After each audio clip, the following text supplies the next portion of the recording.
With the new year, Gascoigne's fragile morale was on the climb. Finally escaping his hotel, he agreed to show us his new home. Excuse me, sorry, do you, we're doing this thing, do you use DAS? Do you use DAS powder or Persil? It's just, you know the advert DAS, automatic, you don't use it. Alright. Sorry, she doesn't use DAS automatic. Oh yeah, I'll take it to the house, it's further up the road. Just get the carrots not there to them. It was just 2 minutes up the road. I don't think I've ever played with. He was unbelievable, and one of his first, as I say, when he signed at Rangers, Walter signed him. One of his prior to the Old Firm game. I mean, as you'd imagine, and as you would hope, he trained as he played, right? So this is maybe the Tuesday or Wednesday or something like that, and we've got the Old Firm game coming up at the weekend, and Gattuso's running about scything people, you know the way, you know what I mean, a real terrier type. Get on, give him a dig. So, he could handle himself with Gattuso. Listen, you don't win World Cups and Champions League if you can't handle yourself. Anyway, I don't need to tell you. Walter's going off his head. He says, some of these we've got a game at the weekend, we're playing Celtic. He says, we need to watch some of these tackles. So he shouts to Gascoigne and he says, oh, Gaza, he said, you speak a bit of Italian, he said. Tell him to calm down. Tell Gattuso to calm down, there's a game at the weekend. Wrong man. I mean, Walter should have known better. Let's be quite frank about it, Alan. Naivety at best on Walter's part. So what does Gascoigne do in broken Italian? He tells him that the manager wants more off you. If he wants to play at the weekend, you need to show a little bit of level of commitment in the training. So I don't need to tell you, 2 minutes later, the ball gets played up to me and I'm wearing 6 studs down my chest as he tackles me. Walter's going apoplectic on the sidelines, man. Glasgow fece un bisogno sui miei calzini, e quando sono andato a cambiarmi a fare la doccia sentivo un brutto odore e lui aveva fatto il bisogno, ma Paul tutti i giorni ne combinava uno e respiravi storia, respiravi un calcio di altri tempi. Il primo giorno che sono arrivato a Glasgow fece un bisogno sui miei calzini e quando sono andato a cambiarmi a fare la doccia sentivo un brutto odore e lui aveva fatto il bisogno, ma Paul tutti i giorni ne combinava uno. What's your best moment with Gaza? I'm not too sure I can say all it on some of these stories.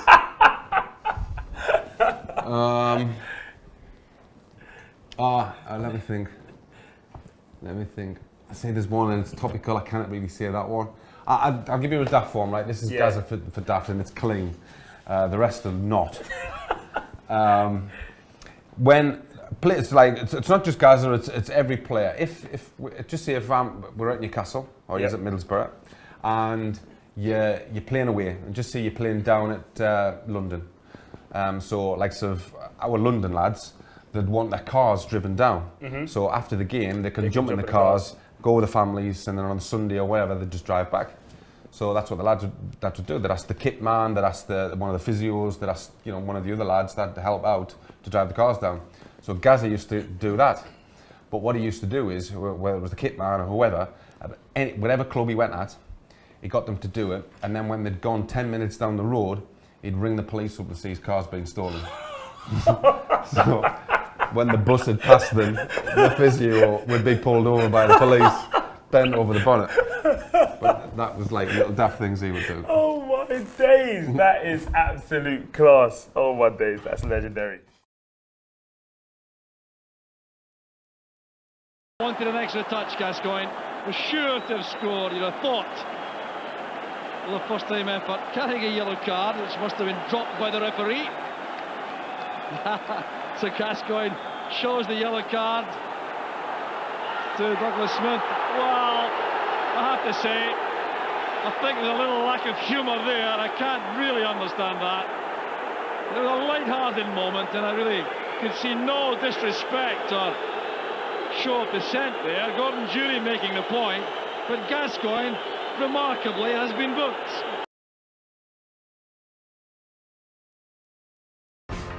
There was a game during Euro 96, it might have been when we played Scotland, where he loved fishing, and one of the ways to calm him down was to send him fishing with Dave Seaman. But on the day of the game, obviously they couldn't do that. So Brian Robson made a little fishing rod for him with a thing dangling on it. And he was sat on the big bath at Wembley just pretending to fish, you know. And they were the sort of bizarre things that would go on.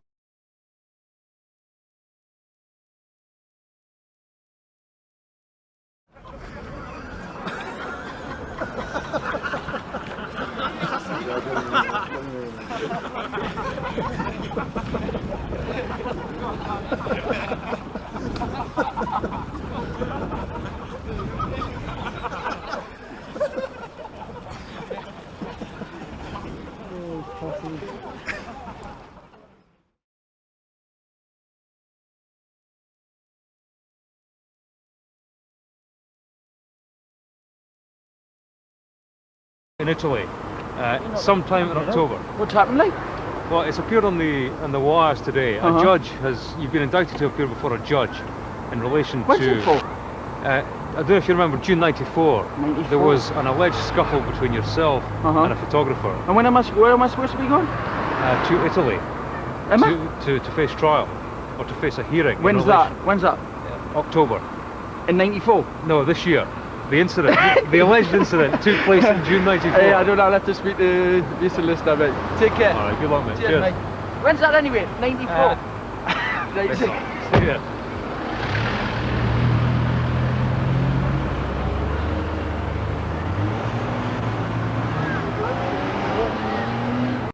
One springs to mind of when we were fishing in Euro 96, and all the reporters and photographers would leave us alone. But I think it was like 2 days before we played Spain, and this photographer we were in the boat in the middle of the lake, and there was a guy fishing who was good at fly fishing, and he was there casting, got all the gear on. Next thing I looked, he'd gone, and I went, Gazza, where's that guy gone? And at that moment, he popped up from behind a bush with a massive lens, took a load of photographs, and then started legging it. So we started rowing in. Gazza says, I've got to get the film off him, it's not fair, it's not fair. So anyway, we told the guy to close the gates of the fishery. So the guy's stuck in his car, he's got the camera in there, and Gazza said, right, I want the film.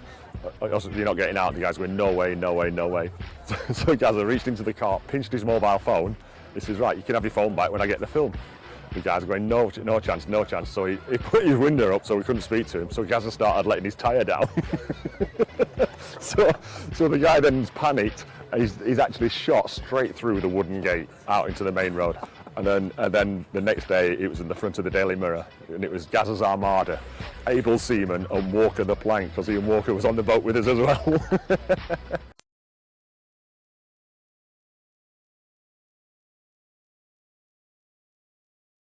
The laughs we had were unbelievable. One day he came in and he just walked straight into the middle of it. It was a wee bit later and he walked straight into the middle of the dressing room, right?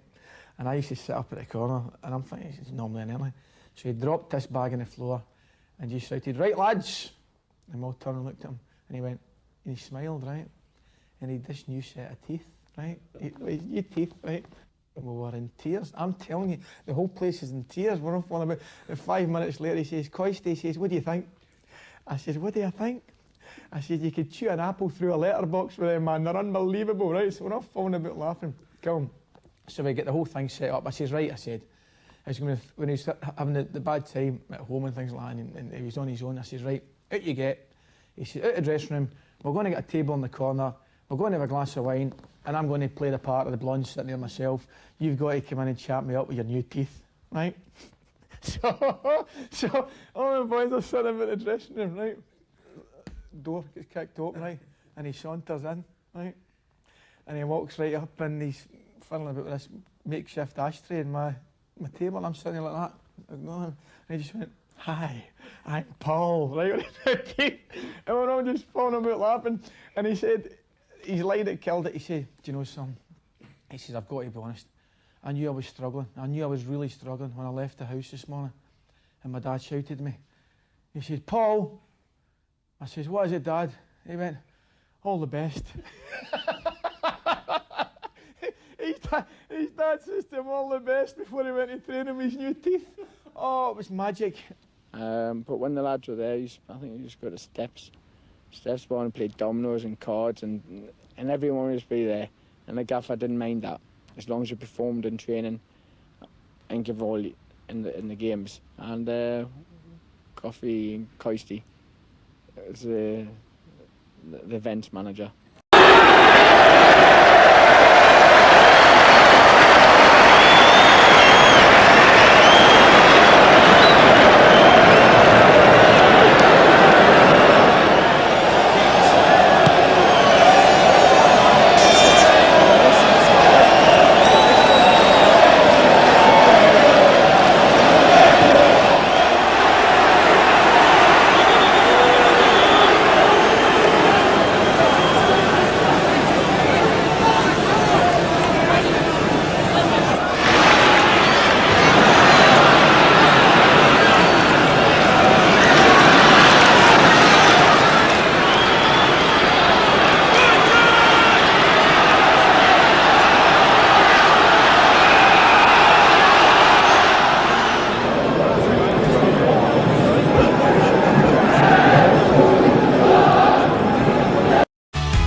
Has his issues, and he had he was a bit OCD, and he had these coffee cups where he had to, if you drank the coffee cup, you had to wash it straight away and put it back as soon as he finished with it.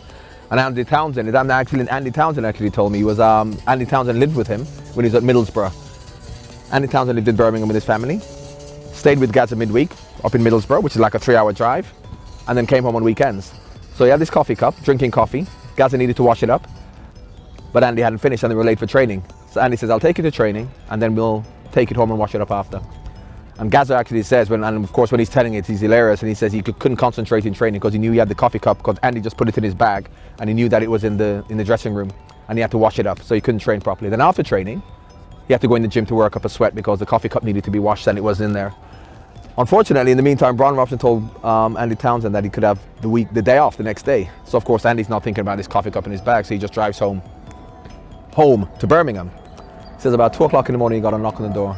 Gazza drove all the way from Middlesbrough to Birmingham to get the coffee cup to wash it up.